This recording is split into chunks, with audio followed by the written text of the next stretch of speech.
últimas 2 semanas o salmão caindo. Então a gente consegue agora fazer um pouquinho de gordura nessa última semana com o salmão a R$ 45 para tentar ainda diminuir esse impacto todo e conseguir ter um mês com resultado legal. Boa noite, Gomes, Michele, Alexandro, o John, Joãozinho, Eliana, Maír. Vão mandando pergunta aí, se quiserem dar um like, ajudar aí a live também chegar em mais gente, vai ser bem legal. A gente tava aí com esse preço de salmão muito caro e a gente fica amarrado muito no rodízio, na venda de rodízio, porque é o principal item aqui no salão. E nesse trabalho todo que a gente faz de assessoria, a nossa principal indicação é que usar esse momento agora para mexer no preço do rodízio, porque não tem como operar hoje num sistema de rodízio que as pessoas sentam, comem à vontade por R$100, R$95. Tem muito lugar aí vendendo rodízio com sashimi à vontade, com gunka à vontade, enfim, tudo isso com um preço muito baixo, né? Então hoje um salmão saindo no mínimo a R$60 o quilo fica muito caro, né? Já parte ali sem nenhuma margem de contribuição para pagar o restante dos custos, né? De mão de obra, de custo fixo, então tudo isso fica muito mais difícil. Eu ainda sou de uma época que quando abri o restaurante, isso há 15 anos atrás, o rodízio aqui era R$ 39,90 e a gente, meu Deus, comprava salmão, nem lembro agora quanto custava, assim, mas a gente usava 2 caixas de salmão na semana, mas o rodízio custava R$ 39,90 e explodia de gente, e na época o custo de mercadoria não era tão alto. Então hoje a gente precisa cuidar muito da nossa mercadoria, porque não é só o salmão que está caro, né? Tem muitas coisas dentro do nosso mix que estão absurdamente altas, né? Então desde da gordura da fritadeira, alga, o pacote hoje, se a gente usa um pacote de boa qualidade, também vai estar aí pagando uns 37 a R$40 um pacote de alga boa. Então tudo isso a gente precisa levar em consideração para, se a gente for entregar qualidade, a gente conseguir passar isso, né, montar isso dentro de uma precificação que faça sentido. Então eu bato muito em cima desses pontos sempre no conteúdo que eu trago, né, porque a gente fica naquela coisa de querer fazer a venda, e essa venda a qualquer preço, né, vou vender o temaki, vou vender peça de sushi por R$1, e quando a gente vai colocar todos esses custos, isso daí acaba que não sobra lá no final, porque a margem de contribuição, ela funciona assim: a gente faz a nossa venda e todos os custos inerentes a essa venda, que vai ser o CMV, um custo com telemoto, o imposto, que independente de que, por exemplo, assim, a parte de aluguel, a parte de marketing, a parte de folha, isso eu tenho atrelado na minha operação, não interessa se eu faço uma venda ou 10 vendas. Mas a minha margem de contribuição, ela vai ser sempre atrelada com a venda. Então quando a venda acontece, eu tenho esses custos, que aí o maior deles é o CMV, a gente tem custo com embalagem, tem custo com motoboy, tem custo com imposto, tem custo com marketplace, né, que é o iFood, o Rappi, algum desses. Então todos esses custos que a gente coloca dentro dessa margem de contribuição, elas vão diminuindo no que sobra para a gente pagar a operação e para se pagar depois lá no final, que é o lucro líquido.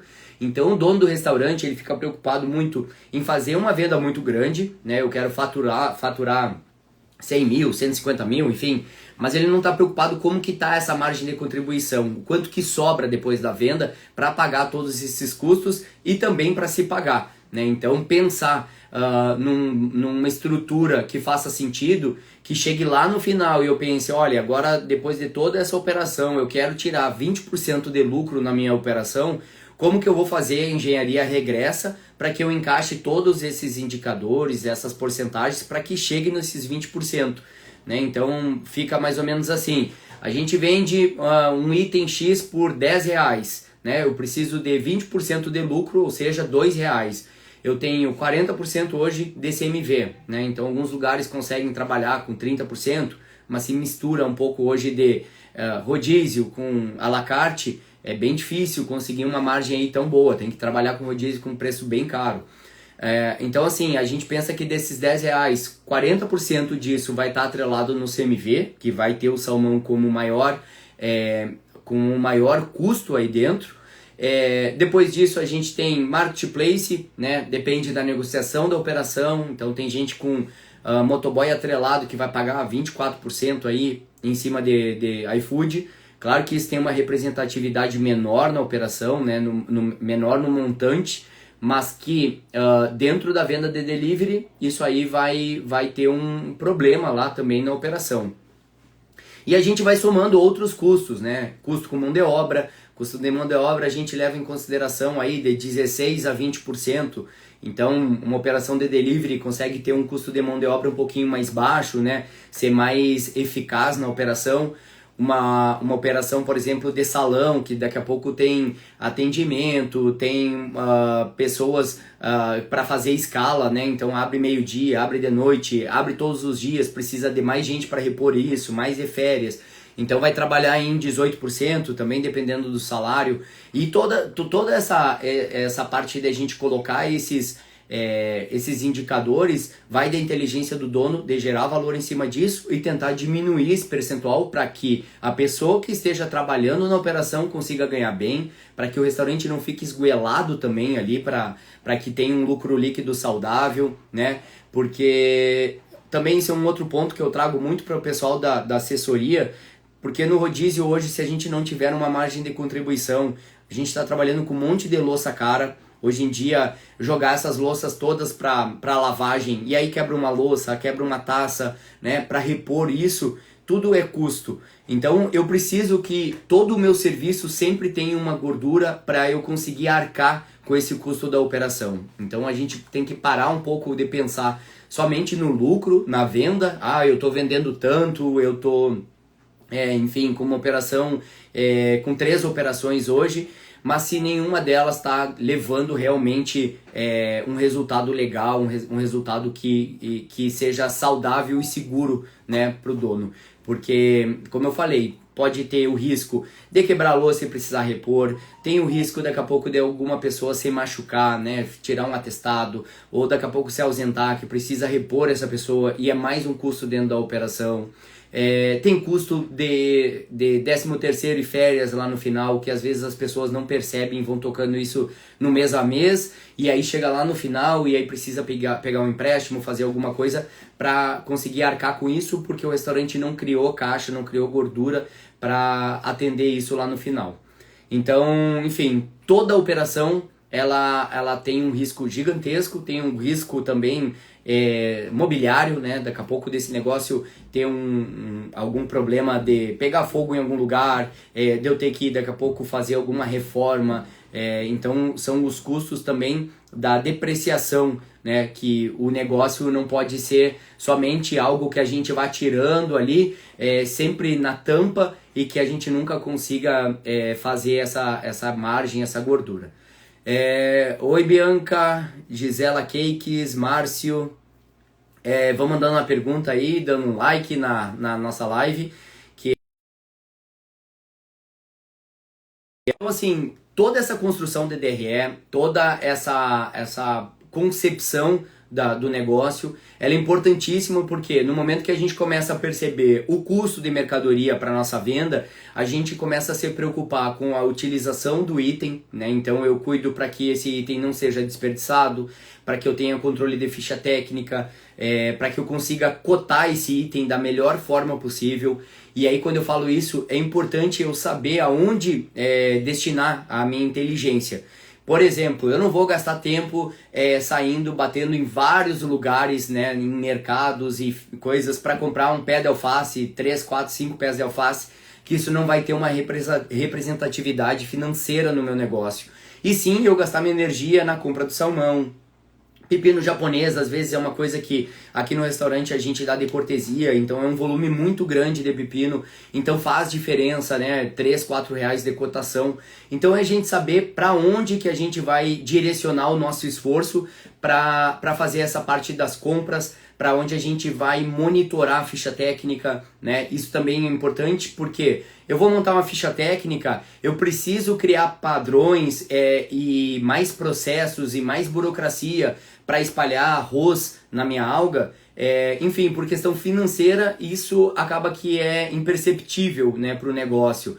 Por questão de padrão, sim, é legal, não é bom, né? Por exemplo, uma caminha de nori, uma sair com, sei lá, 50 gramas de arroz e a outra sair com 100, né? O dobro, porque um vai sair grosso de arroz, com muito arroz, com um desequilíbrio de arroz e salmão, e a outra vai sair bem rasinha, né? Com pouco arroz, com mais equilíbrio. Então, nessas coisas, a gente vai pela padronização, mas por custo financeiro, 50 gramas de arroz, com uma receita aí que passe, sei lá, R$10 o quilo do arroz, a gente está falando aí de um valor que acaba que não vale a pena botar isso dentro de um processo para controlar, para ter que pesar isso numa balança, que daqui a pouco pode deixar isso mais amarrado e mais lento. Então é a gente cuidar, por exemplo, do netado de salmão, que esse sim, se a gente passar 50 gramas hoje de salmão numa ficha técnica de temaki, a R$90 o quilo, a gente está falando de 4,50, que dividido por 30% já dá um valor bem mais expressivo. Então é entender dentro da operação aonde que eu tenho que virar meus olhos para cuidar e aonde vai dar um maior resultado, certo? Mas a ideia é essa, é pensar no meu DRE e a gente vai vendo dentro dessa estrutura, passo a passo, o que vai dando maior peso para essa estrutura, pensando no lucro líquido, né? Então eu parto do princípio de que imaginem qual é o resultado que vocês desejam. Então hoje é muito fácil um restaurante vender R$30 mil e ter 20% de lucro líquido, né? Então com isso, aonde que eu preciso enxugar minhas outras despesas para que eu consiga chegar lá no final e ter esses 20% de lucro líquido. O principal dos indicadores é o CMV, né? Então, de novo, passa por ficha técnica, passa por cotação, passa por manipulação, controle de estoque, tudo isso vai dando garantia que o CMV não vai disparar. Porque depois a gente vai ter um CMV teórico, né, que é o que a gente precifica, e aí a gente vai fazer aqui no escritório, vou colocar lá 50 gramas de salmão, arroz, nori, cream cheese, tudo mais, vou colocar o preço em cima disso e vou ter um CMV teórico, que por exemplo, deu R$10, R$10 o meu custo de temaki, e aí eu vou colocar um CMV desejado. Então, o meu CMV teórico, né, que foi o que eu precifiquei e que tem um preço de custo barra o preço de venda, não é o que acontece na prática, porque na prática, né, vão acontecer outras coisas como desperdício, oscilação de cotação, daqui a pouco não respeitar a ficha técnica, enfim, vários pontos. Então, a gente tentar aproximar cada vez mais o CMV teórico do prático também é o trabalho do gestor e de quem está nessa parte mais estratégica do negócio. Demetrios, e aí, irmão, tudo bem? Chefe Léo, Daniel, pessoal, vão mandando perguntas, se ficar alguma dúvida, Cristiano Miguel, seja bem-vindo. Daí toda sobre essa parte de restaurante, para quem trabalha hoje dentro de um restaurante, uma coisa também que eu bato bastante em cima com o pessoal é sobre a gente entender o nível, os níveis estratégicos do restaurante. A gente começa no restaurante, lá na nossa ideia de trabalhar com gastronomia, ou por um amor pelo, sei lá, pelo algum produto, né? Ou por querer trabalhar com pessoas, e a gente vai sempre para a base operacional do negócio, né? Então, eu vou para dentro da cozinha, ou eu vou para o salão, eu vou me inserir em alguma parte operacional desse negócio. E essa é a base da cadeia ali de restaurantes, né? Que aí a gente vai ter sushi man, vai ter cozinheiro, garçom, caixa, pessoal da lavagem, enfim, qualquer pessoa que está ali no operacional tocando esse dia a dia. Qual seria o próximo passo disso daí? É o nível tático, né? Que dentro dessa pirâmide a gente sai da base operacional, a gente vai para a base tática, e a base tática ela vai delegar algumas funções, a gente vai controlar algumas ações, que a gente começa a ter lideranças. Então, por exemplo, dentro do sushi bar eu vou ter um chefe de sushi, né, um sushi man responsável, que daqui a pouco a base dessa operacional podem ser auxiliares. E aí o Sushi Man Chef ele fica responsável por apresentação do prato, por limpeza do salmão, e dentro dessa limpeza de salmão a gente pode atrelar métricas, né, de limpeza, de, por exemplo, eu saber quanto que está meu desperdício, eu conseguir destinar cada parte sempre para algum prato específico.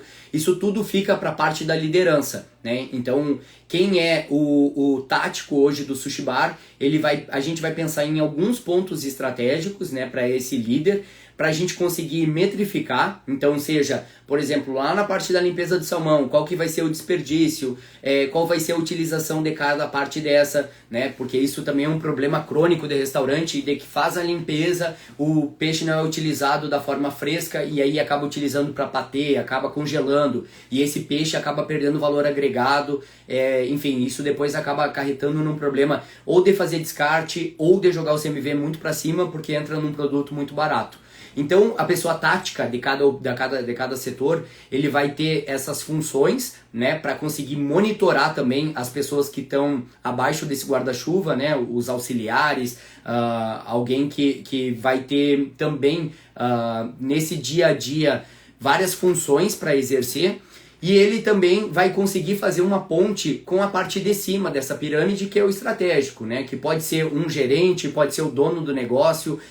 Isso, cada vez mais, uma empresa para ir crescendo, a gente precisa ir puxando essas pessoas, né? Hoje, quem está no meu nível tático, eu passo ela para um nível mais estratégico e assim a cadeia inteira do restaurante vai crescendo.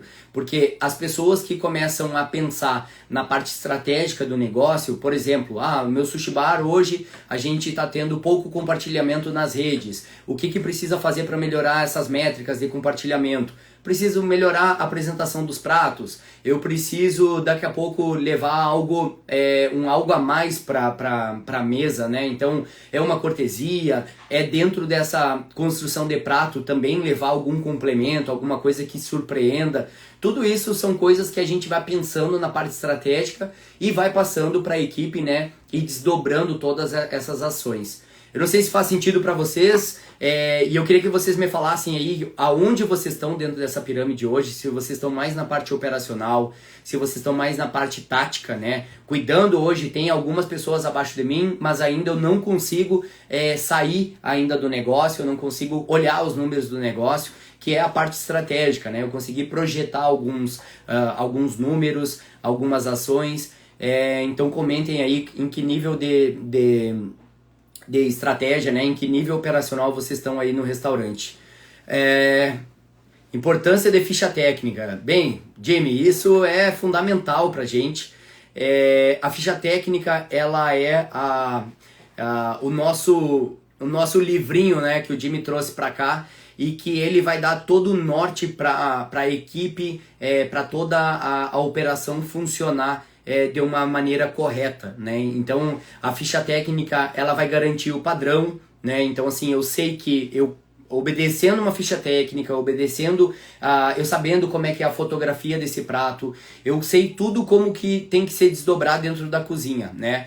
E aí com essa ficha técnica a gente começa também a matar todas as falhas que a gente pode colocar dentro desse processo, que é de qualidade, né, que o Mise en Place ele traz muito para isso, né, então porque a gente sabe tudo o que a gente vai precisar na ficha técnica, então eu vou começar todo esse preparo antes de eu executar o prato lá.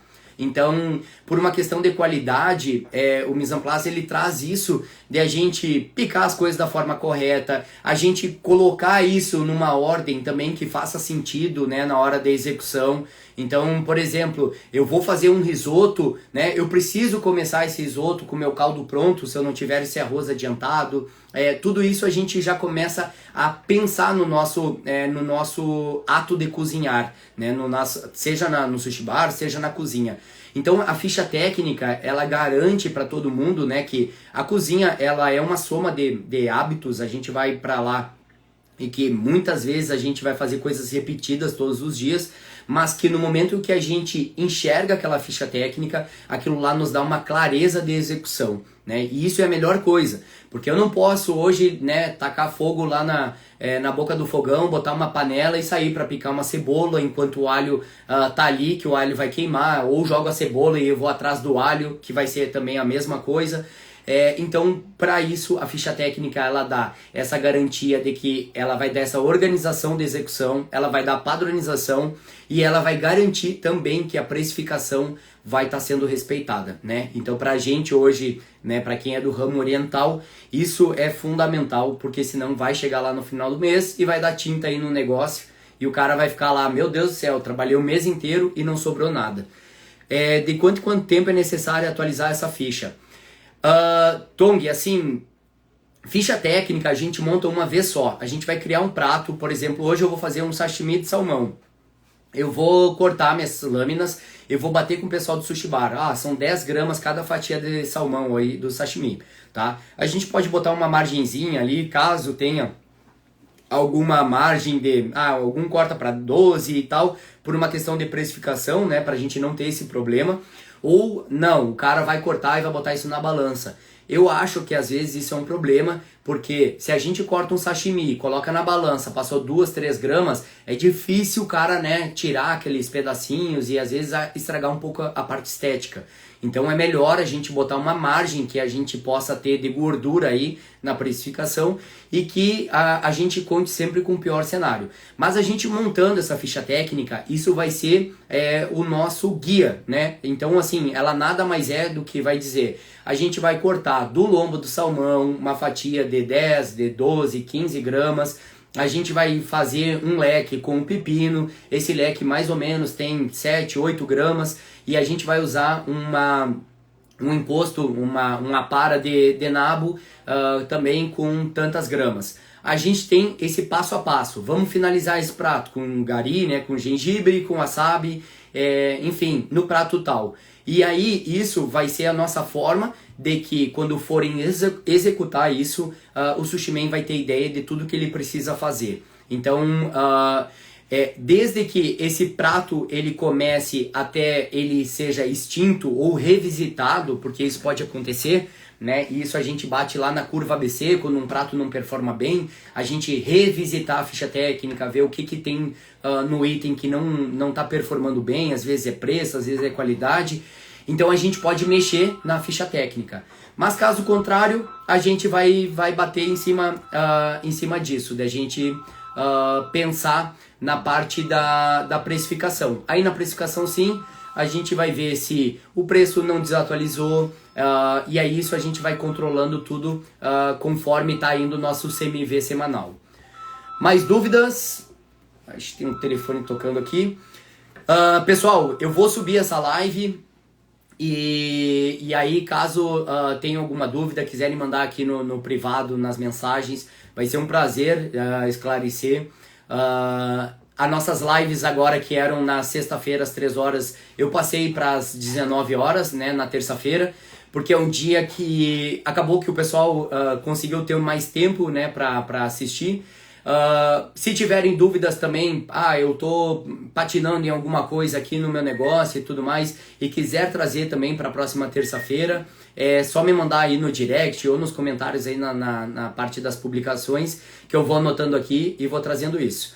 Certo? Vão pensando nisso, de montar esse DRE, de sempre controlar o CMV de vocês. É muito simples, né? O dono do restaurante precisa parar de pensar enquanto vende e pensar enquanto ele está gastando com compras. Isso é tão importante quanto, porque isso vai fazer o resultado final lá ser melhor.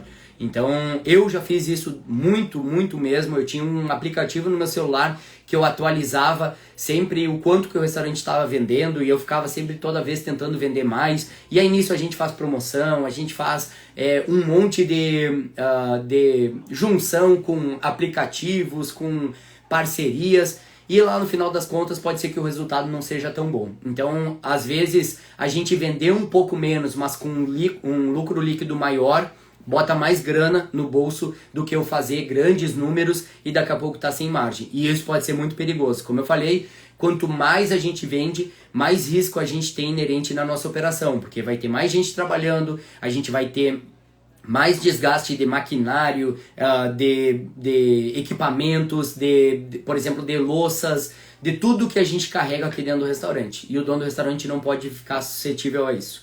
Tá bom? Cuidem dos seus custos aí e a gente vai se falando aí. Obrigadão pela atenção. Abraço.